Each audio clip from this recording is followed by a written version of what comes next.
जिहादियों का अड्डा मैं बनने नहीं दूंगा मेरी गोशामेल विधानसभा। दोस्तों, मैं आदिल खान आजाद। चुनाव चल भी रहे हैं, चुनाव हो भी चुके हैं और सबसे बड़ा चुनाव आ भी रहा है 2024 में। और चुनाव आए तो नेताओं के बयानों में मुसलमान, अजान, लाउड स्पीकर, भाईजान, मस्जिद, पाकिस्तान ये ना आए तो समझ लीजिए भारत का चुनाव नीरस है। भारत के चुनाव में इस बार कोई मजा नहीं है, क्योंकि मुसलमान है ये मजे का सबब कुछ नेताओं और कुछ पार्टियों और संगठनों के लिए।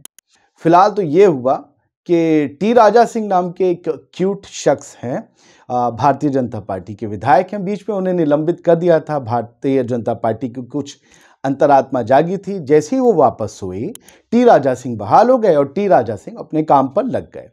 टी राजा सिंह के जुबान से, उनकी हलक से एक ही तरह के बयान आते हैं मुसलमानों के खिलाफ।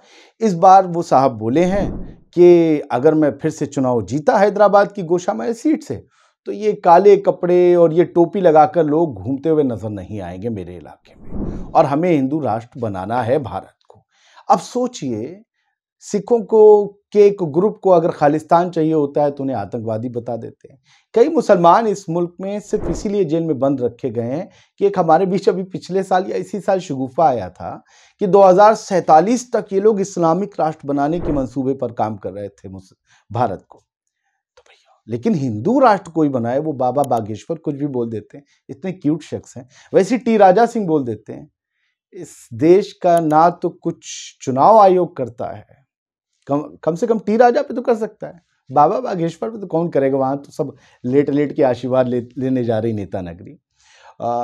टी राजा सिंह पर चुनाव आयोग कुछ नहीं कर। अब आजम खान ने क्या कहा था, चुनाव के बाद देख लेंगे क्या कहा था। टी राजा सिंह सांप्रदायिक बयानबाजी कर रहा है, चुनाव आयोग निष्पक्षता से काम कर ही रहा होगा, है ना। और आपको पता ही है इस देश की होम मिनिस्ट्री भी कितनी सक्रिय है, ऐसे बयानों पर नजर रखती है जो समाजों में द्वेष और उत्तेजना पैदा कर सके, उन पर एक्शन लेती है। टी राजा सिंह पर भी एक्शन होगा, ऐसा आप लोगों को लगता है तो नींद से जाग जाइए।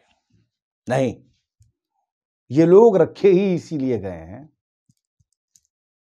ये करते रहे।